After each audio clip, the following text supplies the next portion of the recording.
Hello, नमस्कार, आदाब, सत श्री अकाल और अस्सलाम वालेकुम। मैं हूं मोहम्मद अहमद काज़मी, लेकर आया हूं आपका पसंदीदा कार्यक्रम नज़र दुनिया पर।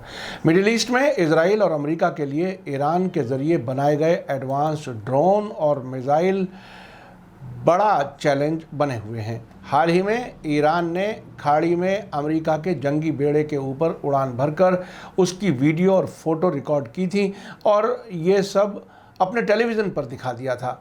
उससे पहले इजराइल के बड़े जिम्मेदार कई बार कबूल कर चुके हैं कि उनके पास ईरान के मिसाइल और ड्रोन का जवाब नहीं है।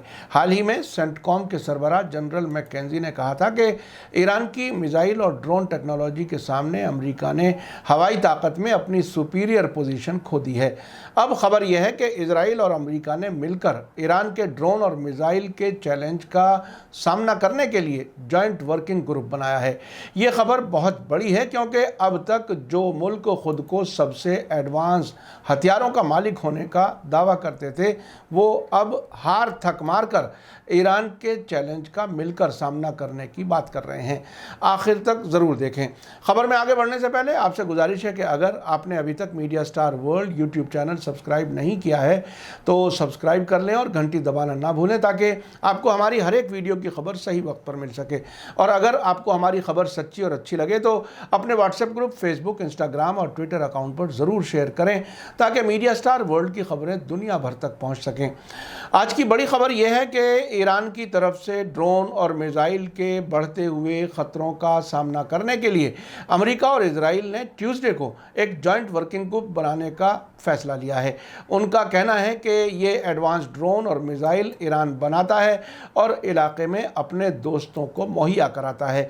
ये सीधा इशारा हिजबुल्लाह, हमास और यमन के हूथियों की तरफ है।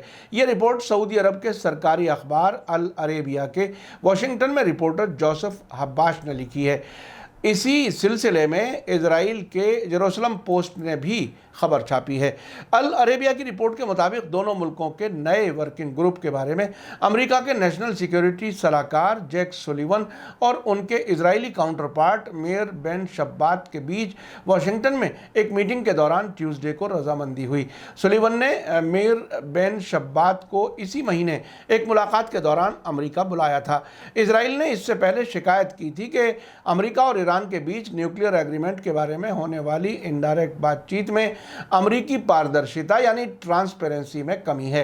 ट्यूसडे को इजराइल और अमेरिका के नेशनल सिक्योरिटी सलाहकारों की मुलाकात के बाद व्हाइट हाउस से जारी बयान में कहा गया है कि अमेरिका और इजराइल के अफसरों ने हाल के बरसों में ईरान के न्यूक्लियर प्रोग्राम में होने वाली तरक्की के बारे में अपनी गंभीर चिंताओं पर तबादला ख्याल किया।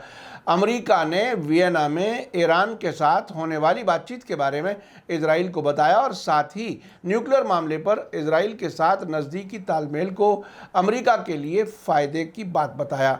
जहां तक ईरानी ख़तरे का सवाल है, दोनों मुल्कों के ज़िम्मेदारों ने ईरान के ज़रिए बनाए गए ड्रोन जहाज़ों और सटीक निशाने पर हमला करने वाली बैलिस्टिक मिसाइलों के बढ़ते ख़तरे पर ख़ास ध्यान देने के लिए एक इंटर एजेंसी वर्किंग ग्रुप कायम करने पर रजामंदी जाहिर की। खास तौर पर जोर मिडिल ईस्ट में ईरान के जरिए अपने दोस्त ग्रुप्स को दिए जाने वाले ड्रोन और मिसाइल के बारे में डिटेल से चर्चा पर था। अल अरेबिया की रिपोर्ट में कहा गया है कि पर्दे के पीछे ईरान के सपोर्ट वाले हिजबुल्लाह जैसे ग्रुप्स इजराइल को नक्शे से मिटा देने की धमकियां देते हैं। अल अरेबिया की रिपोर्ट में कहा गया है कि ऐसे में जबकि इजराइल ने कहा है कि वो किसी भी अमेरिका ईरान समझौते पर अमल नहीं करेगा जो उसके अपने फ़ायदे में नहीं होगा, व्हाइट हाउस ने कहा है कि अमेरिकी अफसरों ने ट्यूसडे को इजराइल के काउंटर पार्ट्स को प्रेसिडेंट जो बाइडन की तरफ से इजराइल को अपने बचाव के हक के बारे में अमेरिकी अटूट सपोर्ट के बारे में बताया है। आपको बता दूं कि हाल ही में 21 अप्रैल को ईरानी ड्रोनों ने खाड़ी में अमेरिकी जंगी बेड़े के ऊपर उड़कर वीडियो रिकॉर्ड की और फोटो लिए, लेकिन इस दौरान अमेरिकी युद्धपोत को इसकी भनक भी नहीं लगी। इस सिलसिले में ईरान के सरकारी प्रेस टीवी ने एक वीडियो जारी की जिसमें ईरानी ड्रोन अमेरिकी जंगी बेड़े के ऊपर उड़ते हुए नजर आ रहे हैं। इस वीडियो में साफ नजर आ रहा है कि इस्लामी रेवोल्यूशनरी गार्ड कोर IRGC के ड्रोन खाड़ी में अमेरिकी जंगी बेड़े के ऊपर उड़कर फिल्म बना रहे हैं और फोटो ले रहे हैं। इस वीडियो में अमेरिकी जंगी बेड़े को बहुत अच्छी तरह देखा जा सकता है। प्रेस टीवी ने बताया कि इस्लामिक रिवॉल्यूशनरी गार्ड कोर ने ड्रोन टेक्नोलॉजी में अपनी गैर मामूली तरक्की को जाहिर करने के लिए अमेरिकी जंगी बेड़े की वीडियो फुटेज जारी की है। इस वीडियो को 4 ड्रोन के स्क्वाड्रन के जरिए रिकॉर्ड किया गया था, जिसमें जंगी बेड़े पर तैनात सभी फौजी जहाज़ों और हथियारों की रियल टाइम डिटेल साफ दिखाई दे रही है।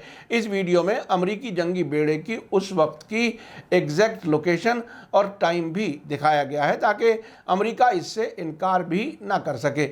वीडियो फुटेज के दूसरे हिस्से में कोर के कामिकेज ड्रोन के जरिए अलग अलग ठिकानों पर, जिनमें टैंक भी शामिल हैं, सटीक हमले करते हुए दिखाया गया है। आपको याद दिला दूं कि अब से पहले भी पिछले सितंबर में इस्लामिक रेवोल्यूशनरी गार्ड कोर ने स्ट्रेट ऑफ हॉर्मुज के पास एक ही स्ट्रेटेजिक वाटर में अमेरिकी स्ट्राइक ग्रुप यानी जंगी बेड़े की तस्वीरें जारी की थी। इससे पहले जुलाई 2020 में ईरान ने अमेरिका के जंगी बेड़े निमिट्स का एक पुतला खाड़ी में उतारकर मिलिट्री एक्सरसाइज के दौरान उस पर बम बरसाकर तबाह किया था।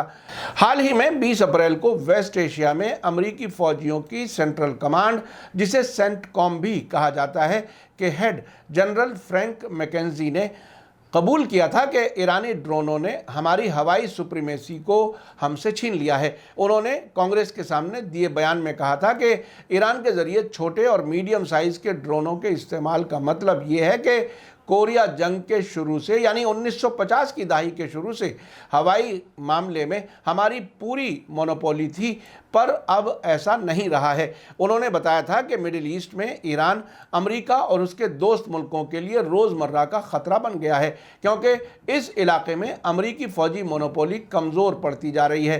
कांग्रेस की आर्म्ड सर्विस समिति के सामने गवाही में जनरल फ्रैंक मैकेंजी ने कहा था कि जनवरी से अब तक सऊदी अरब में फ़ौजी ठिकानों और बुनियादी ढांचे को निशाना बनाकर ईरान सपोर्ट करने वाले हूथियों ने 150 से ज़्यादा बैलिस्टिक मिसाइल, क्रूज मिसाइल और ड्रोन से हमले किए हैं। आपको याद दिला दूं कि यमन के हूथी अंसारुल्लाह के जरिए ड्रोन और बैलिस्टिक मिसाइलों से सऊदी अरब पर हर दिन किए जा रहे हमलों को अमेरिका के पैट्रियट मिसाइल डिफेंस सिस्टम और मॉडर्न रडार भी नहीं पहचान पाते। ईरान की टेक्नोलॉजी हूथियों के पास है। आपको याद दिला दूं कि 19 मार्च को अल अरेबिया में छपी रिपोर्ट के मुताबिक सऊदी अरब के फॉरेन मिनिस्टर आदिल अल जुबैर ने कहा था कि हालिया हफ्तों में सऊदी अरब के खिलाफ होने वाले हमलों में ईरान का हाथ है, क्योंकि उनमें ईरान के बने हुए या ईरान के जरिए मुहैया किए जाने वाले हथियारों का इस्तेमाल हुआ है। उन्होंने आरामको तेल कारखानों पर होने वाले हमलों का जिक्र करते हुए कहा था कि उनमें से कई हमले नॉर्थ से आए, कुछ हमले समंदर से आए। अल अरेबिया अखबार की रिपोर्ट में कहा गया है कि ईरान सपोर्ट वाले हूथियों की तरफ से तकरीबन रोज़ाना सऊदी अरब में बम से लैस ड्रोन और बैलिस्टिक मिसाइल से हमले किए जाते हैं। आपको याद दिला दूं कि जून 2019 में जिस अमेरिकी most modern Global Hawk drone को अपनी सीमा में आने पर ईरान ने मार गिराया था, उसके बारे में बहुत बड़ी बातें की जाती थीं। फरवरी 2020 में आईआरजीसी की एयर स्पेस फोर्स के commander brigadier general Amir Ali Hajizade ने कहा था कि ईरान के फौजी एक्सपर्ट्स हज़ारों किलोमीटर की दूरी से अमेरिका में मौजूद ग्लोबल हॉक ड्रोन जहाज़ों को अपने कंट्रोल में कर सकते हैं। आपको बता दूं कि इजरायली फौजी एक्सपर्ट्स और जिम्मेदार ये बात दर्जनों बार कह चुके हैं कि हिजबुल्लाह और हमास के पास इजराइल के खिलाफ हमले के लिए तैयार लाखों की तादाद में मिसाइल मौजूद हैं, और अगर उन्होंने एक साथ इन मिसाइलों की बारिश शुरू कर दी तो इजराइल के पास इससे बचने के लिए कोई इंतज़ाम नहीं है। आपने देखा कि अमेरिका और इजराइल ने ईरान के ड्रोन और मिसाइल के ख़तरे से निपटने के लिए जॉइंट वर्किंग ग्रुप बनाया है, जिससे इन मुल्कों में ईरान की एडवांस हथियारों की वजह से पाई जाने वाली बेचैनी का अंदाज़ा होता है। सऊदी अरब में हूथियों के रोज़ाना होने वाले हमलों के नतीजे में सऊदी अरब ईरान से बात करने के लिए मजबूर हुआ है। अमेरिका भी ईरान से वियना में इनडायरेक्ट बात कर रहा है। ईरान ने हाल ही में अपने न्यूक्लियर प्रोग्राम को आगे बढ़ाते हुए यूरेनियम एनरिचमेंट 20% से बढ़ाकर 60% कर दिया है। उसके बाद वियना में बातचीत के दौरान अमेरिका का रुख भी नरम होता नजर आ रहा है। इससे यह जाहिर है कि जो भी मुल्क बड़े मुल्कों की गुलामी से निकलकर खुद आत्मनिर्भर होता है, अपने नौजवानों को एजुकेशन की तरफ बढ़ाता है और हथियारों समेत हर मैदान में आत्मनिर्भर होता है, वही मुल्क इन बड़े मुल्कों की आंखों में आंखें डालकर बात कर सकता है। इससे भारत को भी सबक लेना चाहिए। बाहर के हथियारों पर डिपेंड होने का मतलब दूसरों की गुलामी है।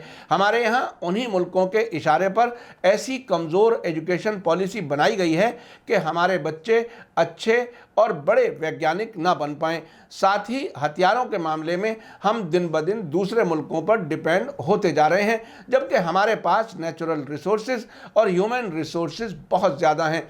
अगर हम उसका इस्तेमाल करें तो रोज़गार भी बढ़ेगा, बड़े मुल्कों पर निर्भरता भी कम होगी और हम अपने फैसले खुद कर सकेंगे। फिर हमें अमेरिका या कोई भी दूसरा मुल्क दबाव में नहीं ले सकेगा। इसी के साथ मुझे दीजिए इजाज़त। आज का एपिसोड कैसा लगा कमेंट्स में ज़रूर लिखें। थैंक यू, धन्यवाद, शुक्रिया। जय भारत, जय हिंद। मीडिया स्टार वर्ल्ड के और वीडियो देखने के लिए हमारे चैनल को सब्सक्राइब करें और सीधे नोटिफिकेशन पाने के लिए बेल आइकन दबाएं। और अगर हमारी खबर सच्ची और अच्छी लगे तो अपने व्हाट्सएप, इंस्टाग्राम, फेसबुक और ट्विटर अकाउंट पर ज़रूर शेयर करें।